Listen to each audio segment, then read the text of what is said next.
Assalamualaikum warahmatullahi wabarakatuh. Sebelumnya izin ya teman-teman semuanya, kenalin, aku Asyifa Salsabila dari Prodi Sosiologi, Fakultas Ilmu Sosial dan Ilmu Politik dari Universitas Andalas. Nah, kali ini aku menjadi sebagai pemateri dalam seminar kita kali ini yang bertemakan anak bukan objek, lindungi hak mereka dari kekerasan dan pelecehan seksual. Nah, sebelumnya aku pengen nanya nih sama teman-teman semuanya. Teman-teman di sini ada nggak sih yang punya adik atau keponakan? Pasti ada yang punya dong ya. Nah, maka dari itu, kita sebagai orang yang mempunyai adik atau keponakan nih, pasti lagi was-was dong ya. Apalagi dengan kasus-kasus zaman sekarang, yang pelecehan atau kekerasan seksual itu lagi marak-maraknya. Nah, aku mau nanya lagi dong, pernah nggak sih teman-teman itu bertanya-tanya, mengapa kasus pelecehan seksual terhadap anak semakin marak? Di tengah hiruk-pikuk kehidupan modern, mengapa anak-anak yang seharusnya tumbuh dalam lingkungan yang aman dan penuh kasih sayang justru menjadi korban kejahatan yang begitu keji? Nah, sebelum kita lanjut lebih dalam lagi ngebahas masalah ini, aku sangat-sangat terkesan dengan komitmen teman-teman sekalian untuk terus belajar dan meningkatkan pengetahuan dalam bidang perlindungan anak. Kehadiran teman-teman semua di sini menunjukkan bahwa kita memiliki kepedulian yang sama terhadap masa depan anak-anak. Teman-teman tahu nggak sih, berdasarkan data Sistem Informasi Online Perlindungan Perempuan dan Anak, tercatat pada rentang waktu Januari hingga November 2023 terdapat 15.120 kasus kekerasan terhadap anak dengan 12.158 korban anak perempuan dan 4.691 korban laki-laki, di mana kasus kekerasan seksual menempati urutan pertama dari jumlah korban terbanyak sejak tahun 2019 sampai 2023. Nah, pasti teman-teman di sini bertanya-tanya dong, sebenarnya apa sih definisi dari pelecehan seksual? Pelecehan seksual merupakan tindakan yang melibatkan pemaksaan atau dorongan seksual yang tidak diinginkan terhadap orang lain, baik secara fisik, verbal, maupun nonverbal. Lalu, bentuk-bentuk apa aja sih yang bisa dikatakan dengan pelecehan seksual pada anak? Yang pertama itu ada pelecehan fisik. Contohnya seperti memegang area tubuh pribadi anak tanpa izin, mencoba melakukan penetrasi, atau tindakan seksual lainnya yang tidak sesuai. Yang kedua, itu ada pelecehan verbal. Contohnya seperti komentar seksual tentang tubuh anak, pertanyaan atau pernyataan yang bersifat vulgar. Yang ketiga, yaitu ada eksploitasi seksual. Contohnya, meminta anak untuk melakukan tindakan seksual di depan kamera, atau memperjualbelikan konten seksual anak. Yang keempat, itu ada grooming. Contohnya seperti pelaku memberikan hadiah, perhatian, untuk mendapatkan kepercayaan anak dan kemudian melakukan pelecehan. Nah, yang kelima, yaitu ada pelecehan non-fisik. Contohnya seperti mengirimkan gambar atau video seksual yang tidak diinginkan melalui internet. Yang keenam yaitu ada paparan konten seksual. Contohnya seperti memaksa anak menonton film pornografi atau memperlihatkan alat kelamin pelaku kepada anak. Nah, teman-teman semuanya, kita juga harus tahu nih lingkungan-lingkungan apa aja sih yang bisa menjadi tempat atau wadah untuk terjadinya pelecehan seksual. Yang pertama yaitu ada lingkungan keluarga.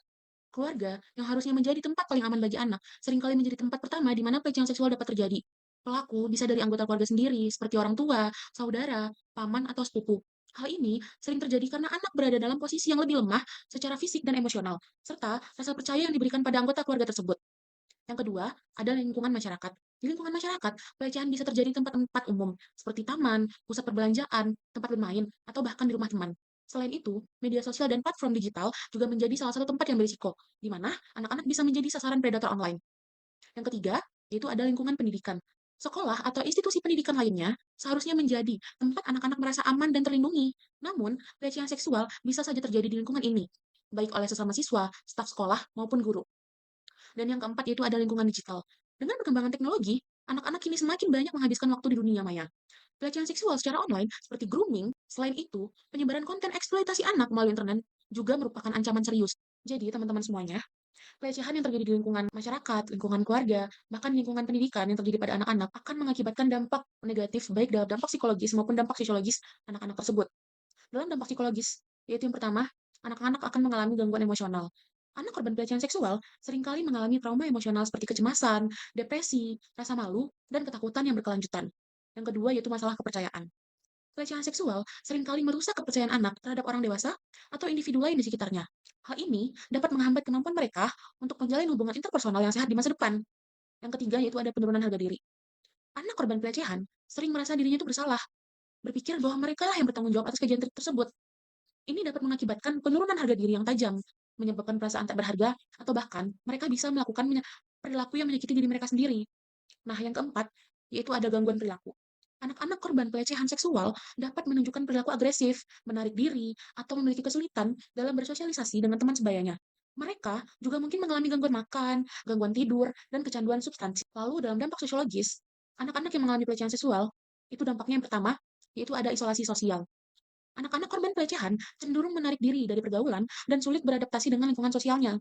Hal ini dapat mengakibatkan keterasingan dari teman sebaya dan masyarakat luas. Terus yang kedua, yaitu ada kesulitan akademis. Trauma emosional akibat pelecehan dapat menyebabkan anak-anak kehilangan fokus dalam pendidikan mereka.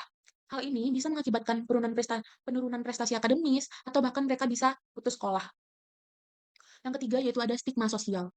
Di beberapa budaya, anak korban pelecehan seksual bisa menghadapi stigma sosial yang parah yang dapat memperburuk trauma mereka. Masyarakat mungkin melihat mereka dengan pandangan negatif yang semakin memperparah isolasi sosial. Dan yang keempat yaitu ada pengulangan pola kekerasan.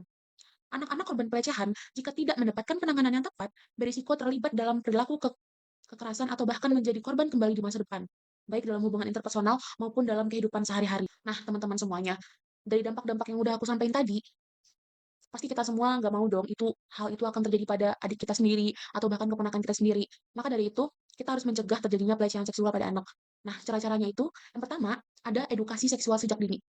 Berikan pemahaman kepada anak-anak tentang bagaimana bagaimana aja sih tubuh mereka dan hak mereka untuk berkata tidak. Anak-anak harus diajarkan perbedaan antara sentuhan yang baik dan buruk, serta siapa yang dapat menyentuh tubuh mereka dan dalam konteks apa. Yang kedua, meningkatkan kesadaran di lingkungan sekitar. Orang tua, pengasuh, dan tenaga pendidik perlu dibekali dengan pengetahuan tentang tanda-tanda awal pelecehan seksual dan bagaimana mengidentifikasinya. Pelatihan ini juga perlu mencakup cara berkomunikasi secara terbuka dengan anak-anak. Yang ketiga, yaitu ada perlindungan di dunia maya. Dengan perkembangan teknologi, anak-anak kini lebih rentan nih terhadap pelecehan seksual secara daring. Orang tua harus memahami teknologi dan menggunakan alat pengawasan serta batasan yang tepat untuk melindungi anak-anak dari predator online. Nah, yang keempat, ada penciptaan lingkungan aman. Lingkungan rumah, sekolah, dan masyarakat harus menjadi tempat yang aman bagi anak-anak. Adanya aturan ketat tentang interaksi antara anak-anak dan orang dewasa, serta pelatihan untuk mengenali tanda-tanda pelecehan seksual di sekolah dan institusi lainnya itu sangat penting. Nah, itu dia teman-teman, langkah-langkah atau cara mencegah terjadinya pelecehan seksual pada anak. Terus, misalnya nih ada yang nanya, kalau masalah ini udah terjadi nih kak, pelecehan seksual ini udah terjadi, ada nggak sih cara kita buat mengatasi atau menangani kasus ini? Tentunya ada dong. Yang pertama, yaitu ada dukungan psikologis dan konseling. Anak yang menjadi korban harus segera mendapatkan bantuan profesional. Terapi trauma dan konseling dapat membantu mereka mengatasi perasaan takut, bersalah, dan marah. Psikolog juga dapat memberikan teknik coping yang sehat untuk mengelola stres dan emosi yang dialami. Yang kedua, yaitu ada pengaduan dan perlindungan hukum. Lakukan pelaporan kepada pihak berwenang agar pelaku pelecehan bisa ditindak secara hukum. Indonesia memiliki undang-undang yang melindungi anak dari pelecehan seksual, seperti Undang-Undang Perlindungan Anak dan Undang-Undang Penghapusan Kekerasan Seksual. Yang ketiga, yaitu ada dukungan keluarga. Keluarga harus menjadi sistem dukungan utama bagi anak korban. Berikan rasa aman dan cinta tanpa syarat, serta yakinkan bahwa mereka itu tidak bersalah. Komunikasi yang terbuka dan mendukung sangat penting dalam pemulihan mental anak. Yang keempat yaitu ada rehabilitasi sosial. Selain dukungan psikologis, anak-anak juga membutuhkan rehabilitasi sosial untuk membantu mereka kembali bersosialisasi dengan lingkungan dan teman sebaya. Program ini bisa dilakukan melalui kegiatan ekstrakurikuler, kelompok pendukung sebaya, atau organisasi yang peduli terhadap pemulihan trauma. Nah, itu dia teman-teman penjelasan yang bisa aku sampaikan mengenai pelecehan seksual yang terjadi pada anak. Teman-teman semuanya, hari ini kita telah mendalami sebuah isu yang sangat penting, yaitu pelecehan seksual terhadap anak. Apa yang kita pelajari hari ini harus menjadi titik awal bagi tindakan nyata. Melindungi anak-anak dari pelecehan seksual adalah tanggung jawab kita semua, bukan hanya pemerintah atau lembaga tertentu, tetapi juga setiap individu. Maka dari itu, aku mengajak teman-teman semua untuk terus bergerak, berbicara, dan bertindak. Mari bersama-sama memberantas pelecehan seksual terhadap anak dan menjadi pelindung bagi generasi masa depan. Sebagai penutup, aku ingin mengutip kata-kata dari Dr. Lucy Berliner, seorang pakar dalam penanganan memahami seksual pada anak. Beliau bilang, anak-anak yang menjadi korban memahami pelecehan seksual tidak hanya membutuhkan perlindungan hukum, tetapi juga dukungan moral dan emosional dari kita semua. Masyarakat harus terus bersatu dalam memastikan bahwa mereka tidak hanya selamat, tetapi juga memulihkan martabat yang utuh. Dengan bekerja sama dan menerapkan perlindungan yang lebih baik, kita dapat memastikan impian anak-anak tetap murni dan masa depan mereka tetap cerah. Sebab, seperti kata Nelson Mandela, tidak ada wahyu yang lebih tajam mengenai jiwa suatu masyarakat selain cara masyarakat memperlakukan anak-anaknya. Sekian teman-teman semuanya. Wassalamualaikum warahmatullahi wabarakatuh.